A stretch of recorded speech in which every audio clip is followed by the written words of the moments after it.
Today we're gonna take a look at some of the best Blender projects made by Blender artists from the Blender community. So you know the drill, guys. Bring something to eat or to drink, relax, and let's begin.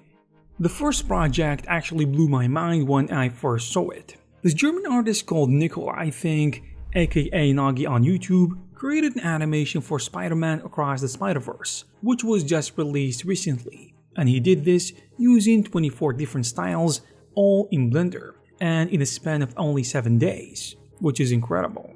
Also, I just remembered I've seen many of his artworks, and I'm sure you did too. And you know what that means? We, man of culture, here we gather again. Alright, although the animation is only 24 frames, with each frame being a different style, the amount of work that went into creating this is just mind-blowing. He first started by modeling a rough model to represent Miles and to get all of his rigging and animation done. After animating the base model, because the animation is gonna be a frame-by-frame animation, he started tracing over the character and altering the style of the character on each frame, which seems like a lot of work. He used multiple styles from the movie itself and from other artists, and he even used Lego for one of the frames.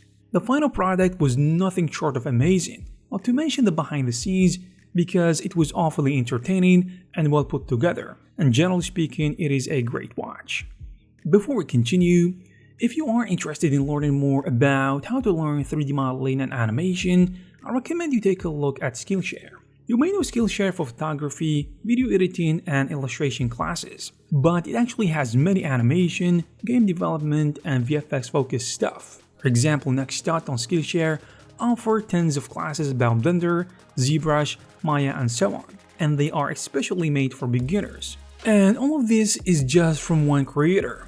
So imagine what's out there on Skillshare.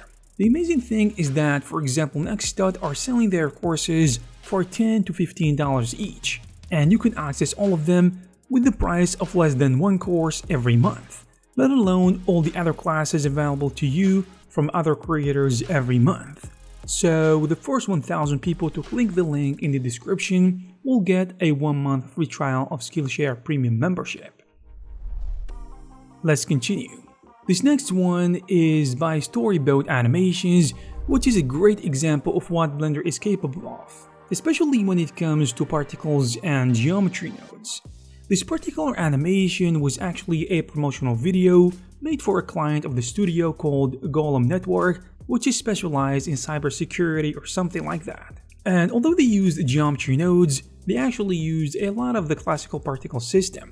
However, they used geometry nodes to drive the motion. The team wrote in a post, and I quote, "From the very beginning, we aim to push these tools to their limits, with the goal of creating something truly remarkable." End quote.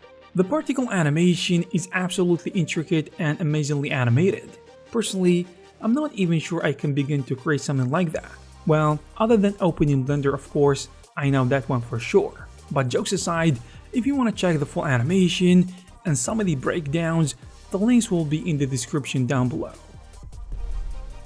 Next up, we have this absolutely stunning short animation by the artist that goes by the name Zortax on YouTube. CREST is the name of the animation. First of all, let's just appreciate the eye-pleasing visuals on the screen. The artist wrote that this animation was made in Blender and took approximately 100 days of work, which was achieved over a 9-month period.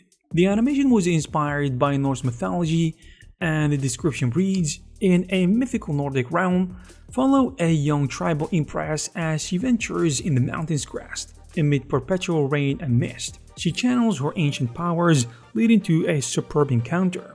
An enigmatic bond resonates, kindling our curiosity to uncover their connection."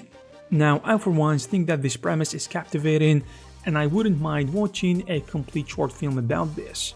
The character and the setting drew a lot of similarities, at least for me, to Ninja Theory's Hellblade.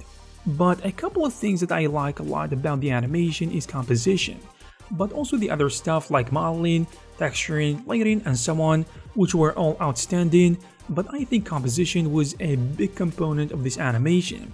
And although there were 6 to 7 shots, I can basically pause on any of them and it would make for a great render.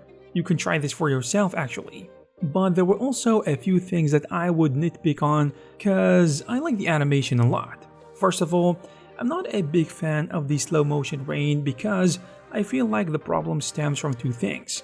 The first is the inconsistent frame rate between some elements in the scene. The rain seems like if the animation of the raindrops, which I assume is a particle system, was running slower than the rest of the scene. The second one is the physics of the raindrops, especially when slowed down, which seems a little bit fake.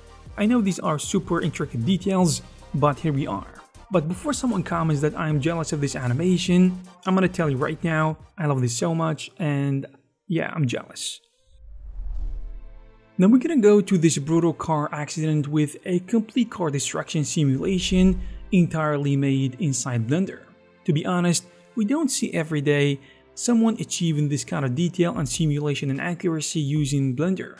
Bravo VFX on YouTube, which we talk about frequently on this channel, and you have seen probably before if you are a Blender user, created this cinematic car destruction animation that was made entirely using Blender, from tracking to masking to modeling and all the debris, in addition to smoke and the fire passes. He used this new technique that allows you to simulate car destruction with physics simulations in real time inside the software. And although the animation was on point, I have some constructive feedback when it comes to the final crash. First, the color grading and color correction and matching wasn't the best out there. I'm not sure why the compositing was done. I'm gonna assume it was done using Blender, so I'm gonna go off of that. So I believe that the composition would have benefited a lot from using external software, and when it comes to color grading, I think DaVinci Resolve would have yielded a better result, especially since it is free. But maybe he wanted to restrict the project to only using Blender. Next is the materials.